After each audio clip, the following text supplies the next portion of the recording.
വചനം 168. യാ അയ്യുഹന്നാസ്, ഹേ മനുഷ്യരെ, കുലു തിന്നുകൊള്ളുവിൻ, മിമ്മ യാതൊന്നിൽ നിന്ന്, ഫിൽ അർളി ഭൂമിയിലുള്ള, ഹലാലൻ അനുവദനീയമായത്, ത്വയ്യിബൻ നല്ല ശുദ്ധമായ ഹൃദ്യമായത് വിശിഷ്ടമായത്, വലാ തത്തബിഉ പിൻപറ്റുകയും ചെയ്യരുത്, ഖുതുവാതി കാലടികളെ ചവിട്ടടികളെ, അശ്ശൈത്വാനി പിശാചിൻ്റെ, ഇന്നഹു ലക്കും നിശ്ചയമായും അവൻ നിങ്ങൾക്ക്, അദുവുൻ ശത്രുവാണ്, മുബീനുൻ പ്രത്യക്ഷമായ.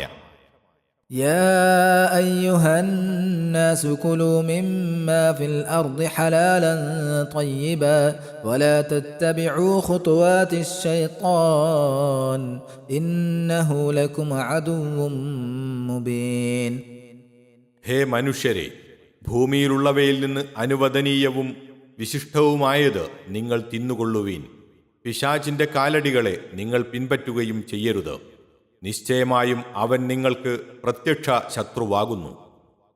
വചനം 169.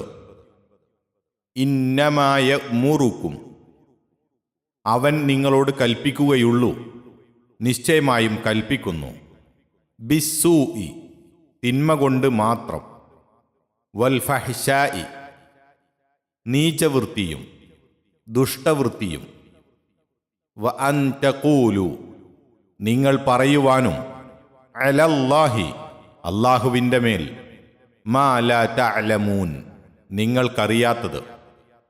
إنما يأمركم بالسوء والفحشاء وأن تقولوا على الله ما لا تعلمون. തിന്മക്കും നീചവൃത്തിക്കും മാത്രമേ അവൻ നിങ്ങളോട് കൽപ്പിക്കുകയുള്ളൂ. കൂടാതെ അള്ളാഹുവിൻ്റെ പേരിൽ നിങ്ങൾക്കറിഞ്ഞുകൂടാത്തത് നിങ്ങൾ പറഞ്ഞുണ്ടാക്കുവാനും. 168, 169 എന്നീ വചനങ്ങളുടെ വിശദീകരണം.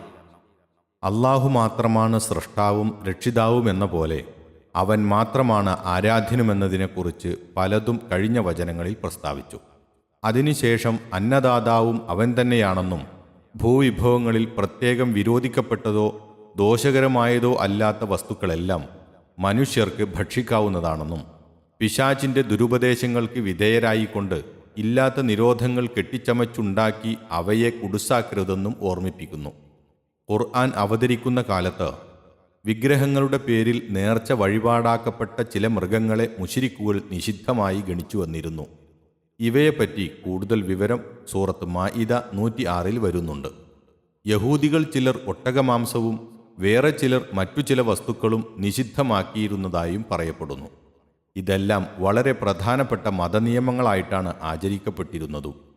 ഇങ്ങനെയുള്ള വിലക്കുകളൊന്നും അള്ളാഹു നിയമിച്ചിട്ടുള്ളതല്ല. മനുഷ്യന്റെ പ്രത്യക്ഷ ശത്രുവായ പിശാചിന്റെ പ്രേരണപ്രകാരം അള്ളാഹുവിൻ്റെ പേരിൽ വെച്ചുകെട്ടപ്പെടുന്ന നിയമങ്ങൾ മാത്രമാണവ.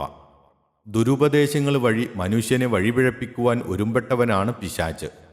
അതുകൊണ്ട് അവൻ്റെ കെണിയിൽ പെടുന്നതിനെക്കുറിച്ച് നിങ്ങൾ സദാ ജാഗരൂകരായിരിക്കണം എന്നൊക്കെ മനുഷ്യരെ ഉണർത്തുകയാണ് അള്ളാഹു. ഭൂമിയിലുള്ളതെല്ലാം മനുഷ്യർക്ക് വേണ്ടി സൃഷ്ടിക്കപ്പെട്ടിരിക്കുന്നുവെന്ന് 29 വചനത്തിൽ പ്രസ്താവിച്ചുവല്ലോ. ഒരു പ്രകാരത്തിലല്ലെങ്കിൽ മറ്റൊരു പ്രകാരത്തിൽ ഉപയോഗപ്രദമായിരിക്കാത്ത പദാർത്ഥങ്ങൾ ഭൂമിയിലില്ല. എങ്കിലും മുഴുവൻ വസ്തുക്കളും തിന്നാൻ കൊള്ളുന്നവയല്ല. അതുകൊണ്ടാണ് കുലു മിമ്മാ ഫിൽ അർദി അഥവാ ഭൂമിയിലുള്ളവയിൽ നിന്ന് തിന്നുകൊള്ളുവീൻ എന്ന് പറഞ്ഞിരിക്കുന്നത്. താഴെ 173 വചനത്തിൽ കാണാവുന്നതുപോലെ അല്പം ചില വസ്തുക്കൾ ഭക്ഷിക്കുന്നത് വിരോധിക്കപ്പെടുകയും ചെയ്തിട്ടുണ്ട്. ഭക്ഷിക്കുവാൻ കഴിയുന്ന വസ്തുക്കളിൽ ചിലത് വൃത്തികെട്ടതോ ഉപദ്രവകരമോ ആയിരിക്കുകയും ചെയ്യും. അതുകൊണ്ടാണ് ഹലാലൻ ത്വയ്യിബൻ അനുവദനീയമായതും വിശിഷ്ടമായതും എന്നുകൂടി പറഞ്ഞിരിക്കുന്നത്.